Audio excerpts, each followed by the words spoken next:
Corona period में जब भय का माहौल था, लोग बाग एक दूसरे के पास भी नहीं आते थे, मेरी ड्यूटी इमरजेंसी में थी, चारों तरफ पेशेंट ही पेशेंट थे। एक सबसे छोटी बच्ची थी, मुझे नाम उसका शायद इरम नाम था उसका, वो कोविड से पीड़ित थी। उसकी बार बार हम पल्स ऑक्सीमीटर से ऑक्सीजन लेवल देख रहे थे, जो कंटिन्यू कम हो रहा था। उसने मुझसे कहा, अंकल जी मुझे बचा लो।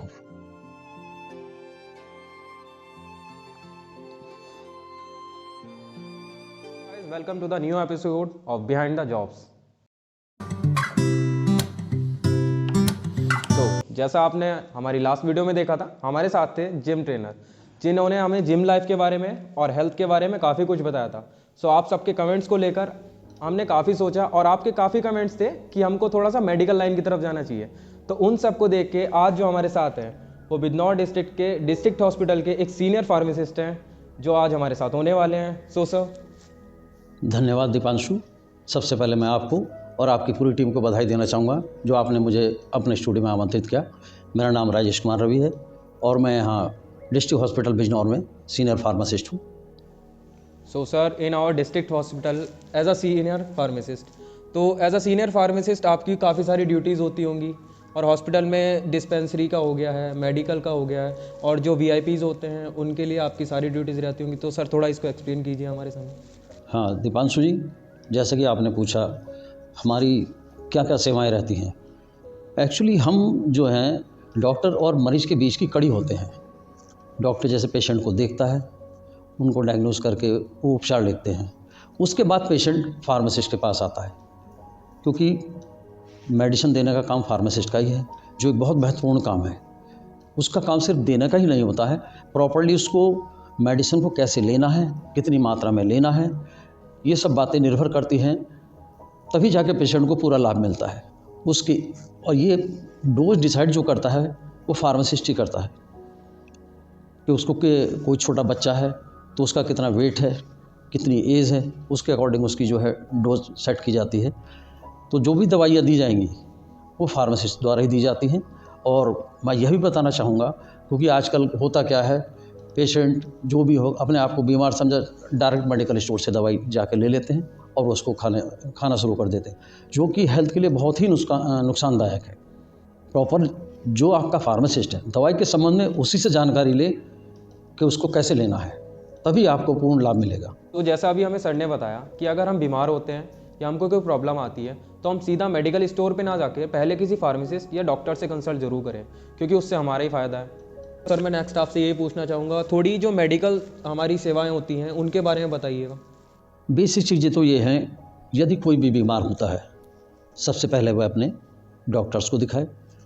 मानते हैं हमारा गांव देहात का एरिया अगर है, वहाँ ये सब सुविधाएं उपलब्ध नहीं होती हैं, तो ऐसा नहीं है कि आप बीमार हो सीधे जाके मेडिकल स्टोर से कोई दवाई ले लें उसको खा लें। वो आपके स्वास्थ्य लाभ तो कम करेगी, नुकसान ज़्यादा हो सकता है। बेहतर ये होगा आप अपने नज़दीक के स्वास्थ्य केंद्र पर जाएं, वहाँ जो भी डॉक्टर फार्मासिस्ट आपको मिले उनसे अपनी परेशानी बताएं, उसके बाद ही आप दवाई लें, जिससे आपको पूरा लाभ मिल सके। इसके साथ साथ मैं आप लोगों को यह भी बताना चाहता हूँ, हमारी सेवाएं 24 आवर्स की रहती हैं। इमरजेंसी सेवाएं हमारी रात और दिन बराबर चलती हैं। जैसे हमारा जिला अस्पताल है, यहाँ पर एक डॉक्टर, एक फार्मासिस्ट, एक वार्ड बॉय, एक स्वीपर, 4 आदमियों की टीम रहती है जो रात दिन मरीजों की सेवा करती है। किसी भी तरह का पेशेंट आने के उपरांत उनको प्राथमिक उपचार तुरंत दिया जाता है। जैसे भी हमारे पास सुविधाएं हैं, अब तो बहुत काफ़ी सुविधाएं होंगी, साथ में हमारे इंटर्न फार्मासिस्ट वो भी सेवाएं देते हैं। अब चूँकि हमारा डिस्ट्रिक्ट हॉस्पिटल अब मेडिकल कॉलेज बनने जा रहा है, कार्य बहुत प्रगति पर है, तो हमारे अनेकों डॉक्टर्स वहाँ मौजूद रहते हैं, जो मरीजों को बड़ा अच्छा उपचार अब मिल रहा है। सो सर, जैसे हमारा मेन कॉन्सेप्ट है बिहाइंड द जॉब्स, तो आप एज अ सीनियर फार्मासिस्ट आपकी जॉब के पीछे क्या क्या काम रहता है, जो आपकी कार्यगति रहती है, तो वो क्या क्या चीज़ें हैं? हाँ दीपांशु जी, मैं आपको बताना चाहूँगा, इस पेशे में आने का मेन उद्देश्य जो था वो मानव सेवा था। नौकरी तो की थी कि परिवार भी पले और अपनी जिम्मेदारी भी हम उठा पाएँ। लेकिन इसके साथ साथ इस सेवा में हमें मानव सेवा करने का जो मौका मिलता है वो बहुत ही अच्छा है। कई तरीके की सेवाएं करते हैं, लेकिन हमारा जो फील्ड है, हम वहीं पर है कि आने वाले जो हमारे मरीज़ हैं बहुत, क्योंकि हमारा देश अभी बहुतायत गरीब देश है, अधिकतर मरीज़ ऐसे होते हैं जिनके पास कुछ भी साधन नहीं होता है। उनकी हम जो भी सेवा करते हैं तो एक स्वास्थ्य लाभ के साथ साथ हमें अपने आप में आत्मसंतुष्टि मिलती है कि हमने जो है अपने पूरे मनोयोग के साथ उनकी सेवा की है। यही हमारा उद्देश्य है। आप सेवा करते हैं, क्योंकि नौकरी में हैं, तो उससे हमारा परिवार भी अच्छा चलता है और अपने आप को भी बड़ी खुशी होती है लोगों की सेवा करके। सर जैसे अभी कोविड का टाइम आया था कुछ रिसेंट हमारे पहले ही, तो उस टाइम जो प्राइवेट सेक्टर्स थे, हमारे जो प्राइवेट हॉस्पिटल्स थे, उनमें काफ़ी जगह पे ऐसा देखा गया था कि प्राइवेट हॉस्पिटल्स तो एक टाइप से बंद ही हो गए थे। उसमें डॉक्टर्स या तो पेशेंट को भर्ती नहीं कर रहे थे, वरना फिर जो हो रहे थे उनके बचने के चांसेस बहुत ही ज़्यादा कम हो रहे थे। तो उस टाइम पे उस समय जो हमारे गवर्नमेंट डॉक्टर थे वही काम में आए थे। तो सर गवर्नमेंट हॉस्पिटल ने क्या क्या रोल निभाए हैं, कुछ उनके बारे में बहुत ज़रूरी बताइए हमको। वो एक ऐसा दौर था जब एक इंसान दूसरे इंसान के नज़दीक आने से डर रहा था। कोई भी, चाहे घर का हो, लोग बाग अपने परिवार के सदस्यों से अलग रह रहे थे। अगर किसी को ये भी पता चल जाता था कि इसको कोविड है या उसकी रिपोर्ट पॉजिटिव आ गई है, तो उसे एक भय की दृष्टि से सब देख रहे थे। और यही मंजर कुछ हमारे हॉस्पिटल का भी था। हमारे पास जितनी सरकारी सुविधाएं थी, जो भी आने वाला मरीज रहता था, कभी हमारे दिमाग में ये नहीं आया कि ये पेशेंट कोविड से पीड़ित है, क्योंकि उस टाइम मरीजों की स्थिति इतनी ज़्यादा थी, इतने ज़्यादा पेशेंट थे जिनको कवर करना ही बड़ा मुश्किल था। लेकिन अपना पेशेंस रखते हुए, अपने आप को बचाते हुए, मरीजों को मोटिवेट किया, उनके बीच में खड़े होके। काफ़ी मरीज तो एक दूसरे को देख के भयभीत हो जाते थे। उस समय पे हम उनका साहस बनाते थे कि भाई मैं भी आपके बीच खड़ा हूँ, आप अपना जो है अपने आप को पॉजिटिव रखिए कि ठीक आप कोविड पॉजिटिव हो गए हैं, कोई बड़ी बात नहीं, लेकिन अगर आप माइंड से पॉजिटिव रहेंगे तो 100% ठीक होके जाएंगे। ये मैंने देखा, जिन लोगों ने अपने आप को ये समझा कि अपनी विल पावर बढ़ाई, वो ठीक होके गए। क्योंकि कुछ भय में आने के बाद स्थिति ज़्यादा खराब हो जाती है, लेकिन जिसने मोटिवेट किया वो पक्का ठीक होके गया है। सर जैसे हमारे कॉलेजेस से, स्कूल से निकल के बच्चे अप्रेंटिस के लिए आते हैं, वो most of the time government hospital में ही आते हैं, तो आप उनको कुछ एडवाइस देना चाहेंगे कि मतलब क्या क्या प्रिपेयर करके आए वो वहाँ आने से पहले? हाँ दीपांशु जी, इसके बारे में बताना चाहूँगा। जैसे कि आजकल भी हमारे हॉस्पिटल में कई कॉलेज के स्टूडेंट्स आ रहे हैं, जिसमें बी फार्मा भी हैं, डी फार्मा भी हैं, बीएससी नर्सिंग वाले बच्चे भी आते हैं। सबसे पहले उनको मैं अपनी तरफ से, चूँकि वहाँ अधिकतर डी फार्मा बी फार्मा को वो हमारे अंडर में ट्रेनिंग करते हैं, सबसे पहले जो मैं उनको कहता हूँ कि आप अपना व्यवहार पेशेंट के साथ ऐसा रखो कि वो जाके, क्योंकि हमारे व्यवहार पे ही सब कुछ डिपेंड है। स्वास्थ्य विभाग में जो सामने वाला वो पीड़ित होता है, उसकी पूरी समस्या को बड़े ध्यान से सुनेंगे तो वो बहुत ही अंदर से खुश भी होगा। इसके साथ साथ वो हमें भी दुआएं देगा कि उन सर ने मेरे साथ बहुत अच्छा व्यवहार किया। दूसरा, जहाँ आपकी ड्यूटी लगाई गई हो वहाँ आप ईमानदारी से काम करें। जैसे आपके सीनियर्स आपको बताएं, उनके बताए हुए रास्ते पर ही चलें। जैसा मेडिकल लाइन में आपको काफ़ी टाइम हो गया है, तो उसमें काफ़ी टाइम ऐसा होता होगा कि आपको कुछ ना कुछ पेशेंट अलग तरीके के ही मिले होंगे जो आपकी लाइफ को टच कर गए हो, कुछ चीज़ें, या कोई चीज़ ऐसी जो आपको मोटिवेट कर गई हो, कुछ उसके बारे में भी बता दीजिए हमको। मैं एक बार का वाक़या बताता हूँ। मेरी पोस्टिंग यहाँ डिस्ट्रिक्ट जेल बिजनौर पे थी। क्योंकि मैं स्वास्थ्य विभाग में आने से पहले कारागार विभाग में फार्मासिस्ट के रूप में कार्य किया है मैंने। मैं यहाँ डिस्ट्रिक्ट जेल बिजनौर पर तैनात था। रूटीन की तरह यहाँ भी जो बंदी बीमार होते हैं उनको देखा जाता है। पूरा एक मेडिकल टीम वहाँ पर अवेलेबल रहती है। एक शख्स किसी पारिवारिक विवाद में जेल में आ गया, जबकि कोई उसके ऊपर चार्जेस था नहीं, लेकिन लोगों ने उसको फंसा दिया। ये बात मैं आपको इसलिए बता रहा हूँ क्योंकि ये भले ही मेडिकल से अलग हटकर है, लेकिन परिस्थितियों में भी आदमी अपने आप को कैसे जिंदा रखता है, और मेरे लिए वो एक मिसाल के रूप में मैं समझता हूँ। वो शख्स करीब 3 साल जेल में रहा।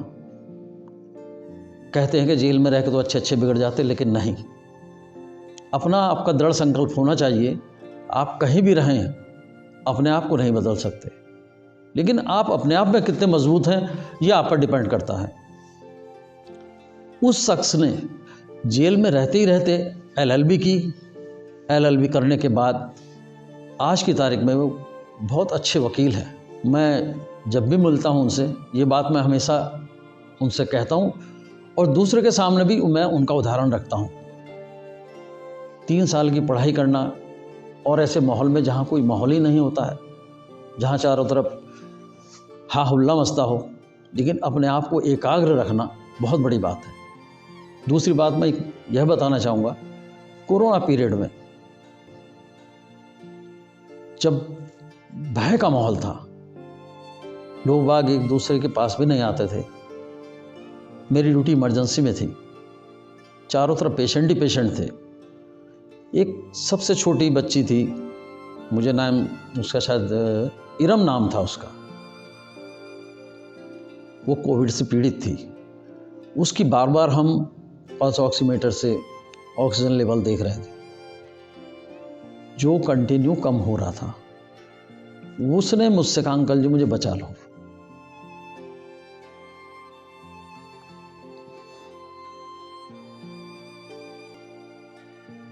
सर मेरा एक सवाल आपसे ये भी है कि अगर कोई स्टूडेंट फार्मेसी लाइन में आना चाहता है तो उसको अपना एजुकेशन लेवल कहाँ तक ले जाना पड़ेगा और क्या क्या चीज़ें पढ़नी पड़ेंगी उनको? हाँ दीपांशु जी, यदि आप एक अच्छा फार्मासिस्ट या केमिस्ट बनना चाहते हैं, उसके लिए आप इसकी basic qualification inter pass plus diploma in pharmacy ये होना अति आवश्यक है। इसके बाद आप बैचलर फार्मेसी भी कर सकते हैं, M फार्मा कर सकते हैं। अब चूँकि हमारे जब से कोविड आया है उसके बाद हमारे यहाँ मेडिसिन पर रिसर्च बहुत बढ़ गई है, जगह जगह फार्मा हब बन रहे हैं। अभी कल ही के मैंने अखबार में पढ़ा था, हमारे यहाँ बहुत जल्दी यूपी में भी एक जो है लखनऊ में रिसर्च सेंटर खोला जाएगा, और शायद नोएडा में भी इसका सेंटर खोला गया है। तो इसमें बहुत सारी विस्तार रूप से जो है हमारे आगे बढ़ने का रास्ता है। आप रिसर्च सेंटर में जा सकते हैं, अपना व्यवसाय कर सकते हैं, मेडिकल स्टोर खोल सकते हैं, गवर्नमेंट जॉब में भी जा सकते हैं।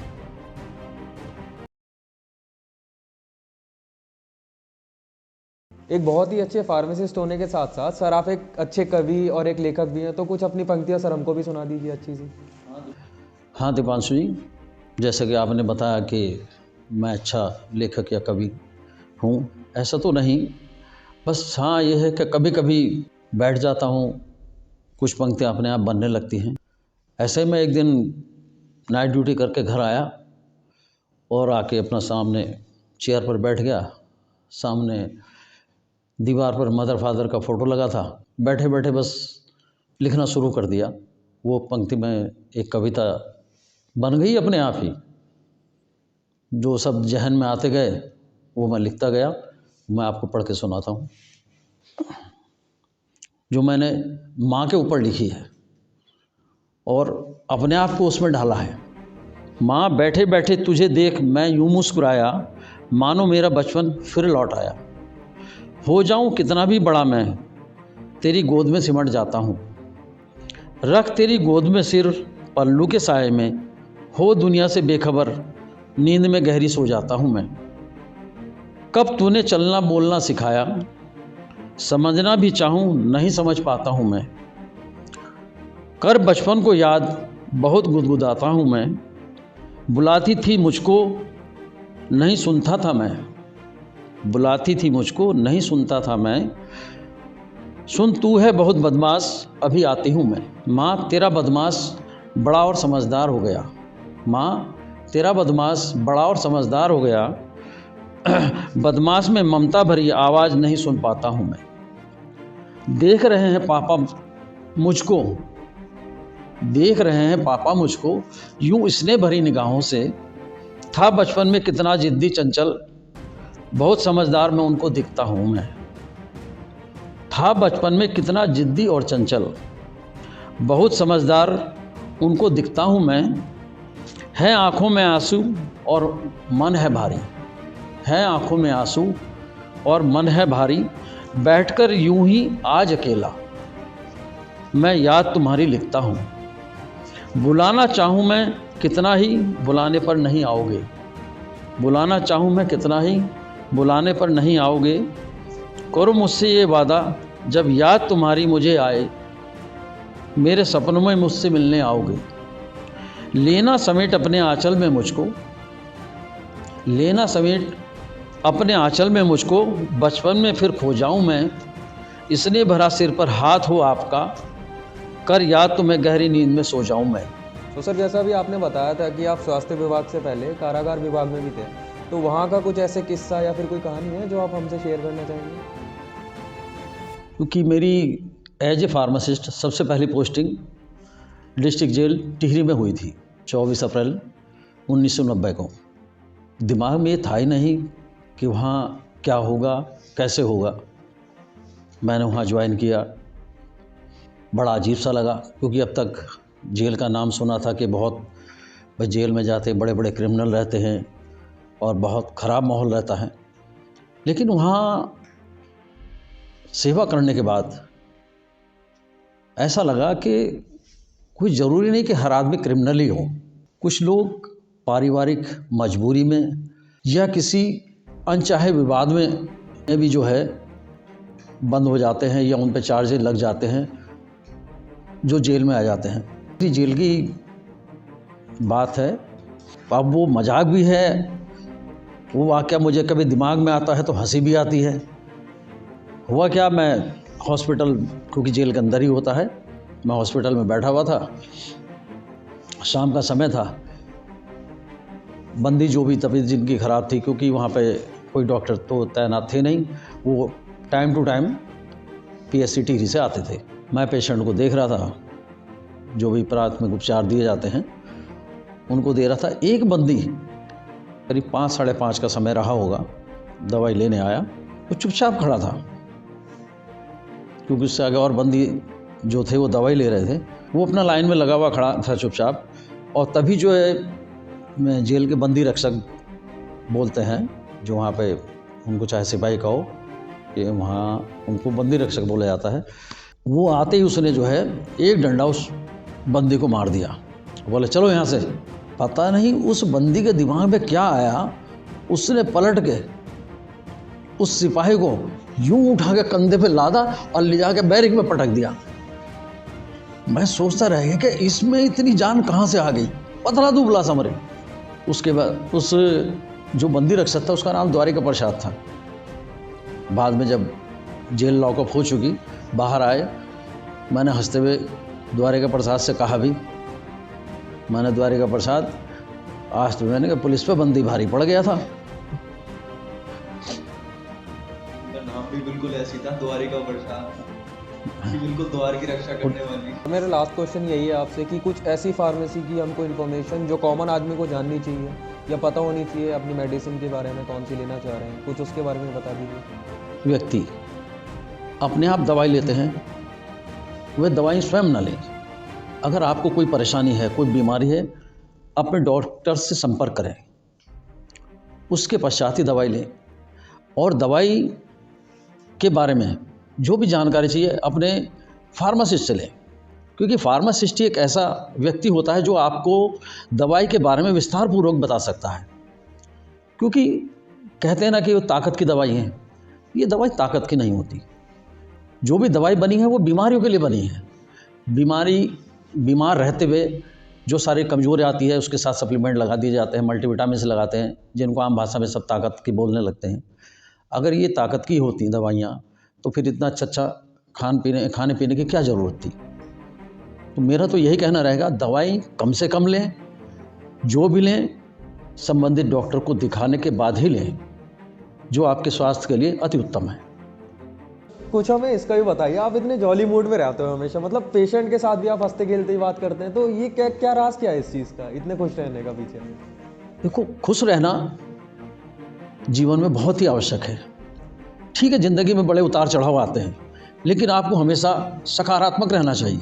मैं हमेशा कोशिश करता हूँ, मुसीबत चाहे कितनी हो या परिस्थिति चाहे कैसी हो, मैं उन परिस्थितियों में भी खुश रहना चाहता हूँ, क्योंकि जो काम हम खुश रह के करेंगे वो काम हम एक नकारात्मक सोच के साथ नहीं कर सकते। जब भी कभी मुझे मौका मिलता है मरीजों की सेवा करने का, मैं उनके साथ हमेशा हंस के बात करता हूँ।